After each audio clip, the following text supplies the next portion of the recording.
I'm Ava Laura. And I'm Jessica. And this is Black Women Leave America podcast, where we highlight holistic wellness, travel, mental health, and self-care through traveling outside of America to reconnect and rediscover who you are. It's time for us to leave any condition that disrupts our peace. Black Women Leave America opens your eyes and explores new ways of living, but more importantly, new ways of being. Because sometimes you have to leave in order to find yourself. Hello, hello, hello. Welcome everyone to Black Women Leave America, the live reaction edition. If you are listening on the podcast, make sure you go ahead and check us out on YouTube so you can see all the beautiful videos that we'll be showing today. I am your host, Ava Laura. And I'm Jessica. And, we had no idea that this subject was really just going to blow up, that it was going to be a thing. And seeing so many Black women now highlighted in mainstream media for leaving America and traveling the world and just doing their thing and living their life. And I just think it is fabulous that this is what's happening. And today's reactions are actually coming from a mainstream media network right here on YouTube. I don't know if they're definitely on YouTube. And we were just really excited to see these segments of Black women living abroad in other countries. Yeah, so let me know when you're ready to cue it. Let's go. How many of you all want to go to Sicily, Italy? Listen, I want to go to Italy just to eat. I am a foodie. Italian food is amazing. And so right now we're going to travel to Italy. The first time I came here to Sicily, it was because I decided I wanted to have my own eat, pray, love moment. I knew from the moment that I landed that I loved it here. I loved the feeling that I felt when my feet touched the ground, but also from the very first moment, I recognized how welcoming the people were. Sicilians are the most loving and welcoming people I've ever encountered on my travels. I am Stephanie Sinclair. I am 41 years old. I make $80,000 per year, and I currently split my time between Atlanta, Georgia, and Sicily, Italy. I worked in corporate America for about 10 years. In 2009, I left and started my own business as a consultant, and that's where I really made a little bit of money. I knew it was time to quit corporate America when I was sick of people telling me when to take a lunch break. I wasn't hungry at 12. I didn't want to take lunch until 2. I wish it was deeper than that. I'm so sorry, guys. That really is. It feels so ridiculous, but that was huge for me. I don't want to eat at 12. So yeah, I come here quite often in between Atlanta and Sicily, usually about once a quarter, and every summer for at least a month at a time. One of the hidden benefits of starting my own business was the fact that I could work from anywhere, which gave me more time to travel and do so with my son. No, I don't have any euro. No peach for me. Oh, gracias. The best money lesson I have ever learned is to stop spending money on stupid stuff. Financially, it's more important to actually be wealthy than to look wealthy. When it comes to basic living expenses, power bill, water bill, those things, for 3 months, I pay less than I pay for 1 month in the United States. I may go grocery shopping here and spend 60 euro. It's no way I can walk in a Publix in the United States and not spend over $100. That's the truth. That is ridiculous. Here we have a whole chicken cut into pieces for €2.95. Here is a container of milk. It is €1. Okay, take a look at this cheese. You get a really big chunk of blue cheese for €3.48. A loaf of bread here, whether you're getting it in the grocery store or from the bakery, runs 90 cents. And it's so fresh, so good. A pack of 20 eggs here, €3.89. A bottle of water, this is 2 liters, is 39 cents. My internet in Italy is €50 a month, and my internet in Atlanta is $150. One of the biggest expenses that I do have is renting a car. For 1 week in the summer, you may pay 800 euro, whereas 1 week right now is about 139 euros. So it's a huge difference and it fluctuates depending. First, let me say, we're definitely going to invite her, Right. have her on the show. I got questions. I have so many questions. But the first thing, every time we talk to these amazing women, right? And we find out about their lifestyle, I feel like we're hustling backwards. Say, girl. The amount of money that I spend a month to live. The amount of money I spend a month as a mom of 6 amazing human beings, 5 of them that live at home, and how much bread we buy. I was just like, where do you buy bread for less than $1? Bread is 5 something here, okay? And you know what? All that food is much fresher and better quality than what we're eating. A whole chicken for $2. What do we do? We are just, I'm right there with you. Every time we talk to these women, we have these conversations, we do reactions. I'm like, why am I still here? Why? I already know the only reason that I'm still here, my bonus babies. They're in school. I don't want to uproot them. Right. And, go somewhere and try to find a comparable school system because they're getting a really good education. That's literally the only reason. Otherwise, I would have been out. Me. I'm not even worried about my boo's job. Like, you just get a job somewhere else. You are extremely talented. We gonna get that business up and really running. Yeah, we would be out. Listen. I just. Oh, and I'm not even gonna tell y'all what y'all didn't see. So let me tell y'all what y'all didn't see. Right, because we can't play the whole thing just because of different issues. So yeah, Evelyn, let me tell y'all. So she's in Sicily, right? The reason she moved was housing, right? Y'all know how much we paying. And Atlanta used to be pretty affordable, right? And it's not anymore. Most places in America that used to be affordable are not affordable anymore. So she decided to move to Sicily. She bought a 2-bedroom home for about 60,000, maybe a little bit more than 60,000.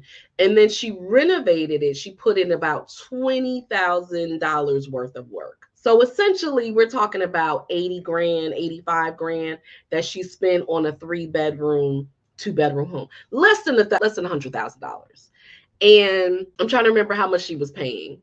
$600-700 a month, I believe, something ridiculous. So, and she has balconies.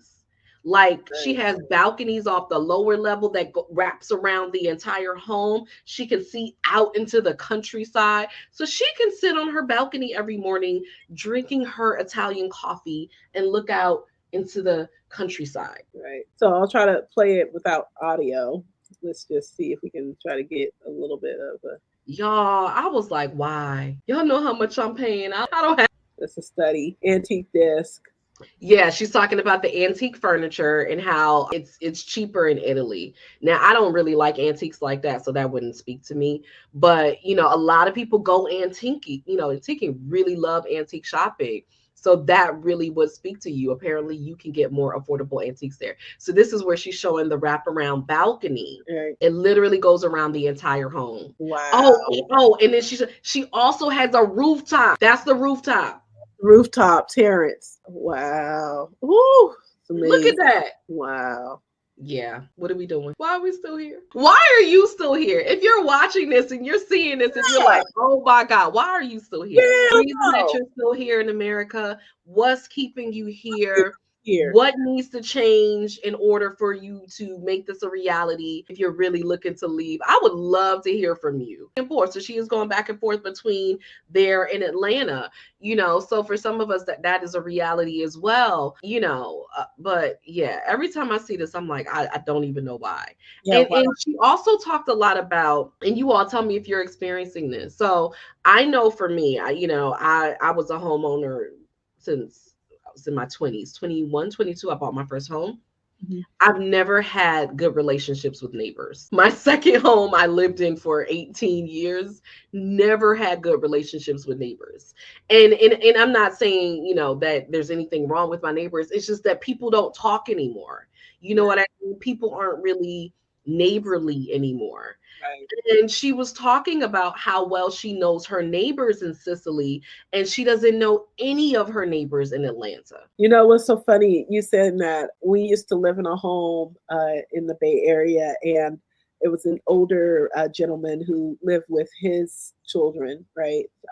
So the grandpa of the family, and he would always come and knock on our door and just be like, "Hey, how you guys doing? And you know, are you guys eating dinner? I apologize for bothering you during the." And we used to be like, "Why he keep coming over here? What does he want?" But he was like, "I just wanted to talk to you guys so we know who our neighbors are." And we were just like, "Oh, I felt so bad. Like, oh my gosh, yes, okay, I'm so sorry." That was over for dinner, and a year or so later, after we had moved, we went over there and he had passed, and we were like, we should have went to dinner Oh, because we wanted to see him, and he had passed. We were like, we should have sat down and had dinner with him because he kept saying, "When you guys gonna come for dinner?" We're like, "We'll come." And we were like, we should have went to dinner. And I remember to this day, he was like, "Yeah, you young people, you're doing it differently, but we had dinner at 5, and that way the kids are to the bed at 7." And I followed that model. I was like, okay, wow. look at 5, and the kids are in bed, or getting ready. So yeah, I wish I had that moment to sit with him and have dinner with him. If I had just gotten out of my own, oh, Yeah. I'll do that, or why, and then he Yeah, bothered. because I ain't even at that person's house. I don't know what they doing. Exactly. It's so yeah. We just got it all the way twisted. We do. We really do. I So mean, I remember, my grandparents, they keep pies and they keep food because they don't know who's gonna stop by, and they right. always want to have food available if somebody comes over. Wow. I remember going to Atlanta and, visiting my grandparents and my father, and we would walk around and visit the neighbors. This is so and so's house, and this is so and so's house, and we just, yeah. Yeah, we've lost a lot of that. And funny enough, he was Italian, so which makes me think Interesting. agree. And and it's so funny.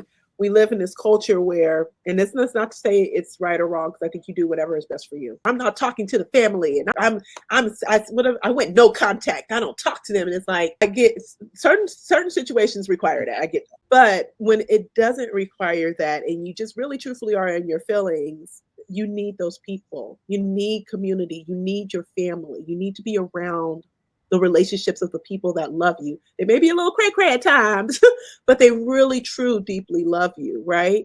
So, I have such a huge issue with the whole, I'm just going to debt my whole family, like my whole family, even the people that didn't do anything to me, everybody. I don't need you. I can be by myself. And you can't.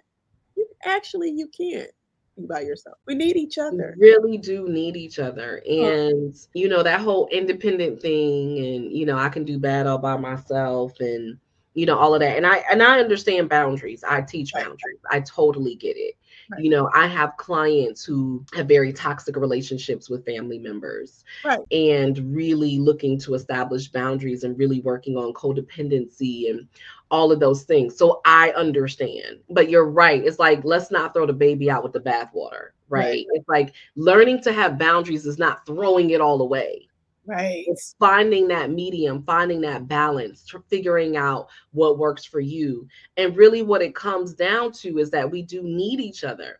Now, if it is all the way toxic and it can't be salvaged, that's fine. But then you need to replace that with something else. You need people, you need community. yeah. None of us can do it alone. Yeah, but those are really truthfully, few and far between. I feel like the majority of the time it really is just folks like, Yeah. just Yeah. like, Not understanding how to communicate, right, feeling like, I've endured all of this all this time and yeah, didn't have the power to do anything about it. And at this point, I'm just fed up. mm, So I'm just not going to be in any type of relationship with you whatsoever. I'm cutting everything off. right. And when you Yeah. truly find it really is inside of you. And It's you asserting yourself, you establishing boundaries, you teaching and training them how to treat you, showing up differently. Oh, right, that's the work. right. So Yeah. yeah, translating what I'm trying to say I is mean, I've you done know, it. I've helped yeah, clients do it, and that really is the work. And when you do that, they will treat you differently. You right. can't have a relationship with them. Exactly. Because I think we and we're going off, but we'll come back. I feel like a lot of times people think that people are supposed to know. They do not Mm, know unless they are taught. yes. They do not know. And just because someone is older doesn't mean that they know about that whole situation. So Facts. sometimes they do need to be taught and Facts. trained and shown Facts. way. I can recall, like I said, and I've said this on the show before, where my family used to be like, "Oh, Jessica, all them kids, and and oh, how you could do it?" And they'll all go in, and I'll be like, "Oh, because they're amazing, just like you are." Oh yeah, they are. Yeah, they do this just like. Oh, she does kind of do that. So it was just shifting that and not taking it in. As soon as I came through the door and get slapped in the face with 6 kids, like, yeah, no, I do have 6 kids. That's an extension of our whole entire family. How amazing is that? We now have 4 of us to give to the world. How amazing is that? And then they went, oh my gosh, it's so amazing. So now guess what they say as soon as I hit the door? Jessica's family is here. Our whole family, all of us together. Yeah. Whole 360 shift. Yeah. Because they weren't taught that. They were taught when you have a lot of kids, oh my gosh, you gonna struggle. Like, nah, I ain't struggling no more than if I had 2. Now, if anything, they take care of each other. I was about to say they help each other. Right. And they help me. 4 bonus babies over here. Trust and believe they are taking care of each other. Right. That's why I can still do my work, because they can all do what they need to do for each other. We got all the age groups, so they're all represented. One of them bad boys, you got to worry. They can keep each other busy. They all help each other, and they all are supportive of each other. Like I said, they help me. I'll be like, look, listen, I can't do it today. Okay. How we gonna help mommy? Yeah, y'all better get them hot dogs and get to cooking. Facts. So anyway, but No, back to I mean, you're absolutely right. You know, it's exactly what I say, that you teach and train people how to treat you. how to treat you. And I hear this a lot when it comes to couples, marriages. I can't tell you how many times I have had to repeat that, particularly to women. This is particularly a woman thing where I'm like, you have to communicate what you need. You can't expect that just because he's a grown man that he knows how to treat you. You don't know how he treated, the last person he was in a relationship with. You don't know necessarily how he grew up and what he was taught and his childhood and all of those things. And so the reality is you need him to show up for you because nobody has taught him, and vice versa. He also has to teach you how to show up for him, because you can be an amazing person, but he's a unique individual and you may not know how to love him the way that he knows how to be loved. That's why the love languages are so important. I know it's become like this faddish thing, but ultimately what it is I'm helping you to get to know me. So you know how to love me and you know how to take care of me, and you help me to get to know you so that I know how to love you and I know how to care for you. Girl, if you don't put that on TikTok, now that's there. I mean, that's just it. And so I think what happens is, because we are so, and we talked about it, sometimes we're just over people, right? And I think a lot of it is just we're inundated. You know what I mean? Like, if you think about it, if you're always on social media, you're on TikTok, you're on IG, you're on all this stuff, you're always seeing people. We didn't have all of that before. Like, we went outside and played, or we read books, or, we weren't always in all of these different scenarios that had nothing to do with us. So you start vicariously picking up other people's crap, and you're like, I'm tired of people. I'm tired of humans. I don't even want to deal with humans no more. And so now we don't have the ability or the motivation or the inspiration to even deal with conflict anymore, because we're so burnt out from all of this extraneous stuff that don't even have anything to do with us. We're so busy in other people's business, celebrity news, whatever. We are burnt out. So when it can just take a little time, a little understanding to, talk things out, we're like, I don't even want to deal with it. I'm gonna just ghost this person. I don't care. Right. No. Yeah. I'm like, how many relationships could have been salvaged just because communication, simple, actual, healthy communication? Yeah. Well, I mean, like I said, I love the fact that she, it's the really truthfully amazing. Like, she's, when she said, I just got tired of people telling me when to take lunch, I was like, you don't need to apologize for that. No. Because when you're grown, you don't want people telling you simple things that you can regulate for yourself. I can regulate when I eat. I don't need to be here. Be told I do it with some projects too. Let the person not be somebody I can work with. I'm like, oh, for real? I'm sorry, you guys. I'm at capacity. Some people, I'm like, when is this going to be done? Right. Listen, you do not have to accept, or you don't have to struggle through any of these folks' BS. Like, none of it. None of it. I'm going to Italy soon. I just Yeah, I've always wanted to go to Italy. I have not really done Europe yet, just because there's so many places, and I feel like I would need like at least a good month. Wow. Same thing with Africa. Like I haven't been back to Africa, really for that reason. But I need to just get over it and just do what I can and just call it a day.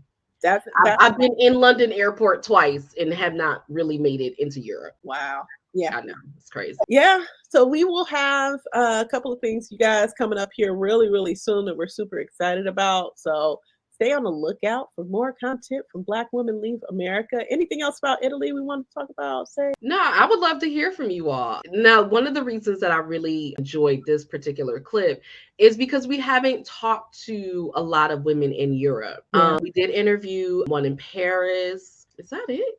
We've had Mexico several times. A lot of Mexico, but not a lot in Europe. So it was really cool to see, because sometimes, people are saying, different places that, Black are treated different in some of the European countries. But so I love seeing her experience and seeing how well, she's getting along with the Italians and how they are really just taking her in, Right. and treating her as one of their own.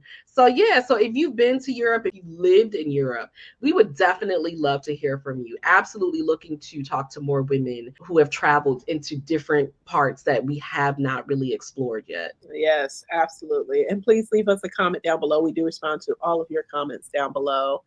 And make sure that you take this video and share it with anyone who may be thinking about leaving America, especially going to Italy, because I think there was some really good gems there. Make sure you go ahead and check out we'll link to the video that we mentioned here and that we did a reaction to. So you can go and watch the full extent of the video. But until next time, we will see you.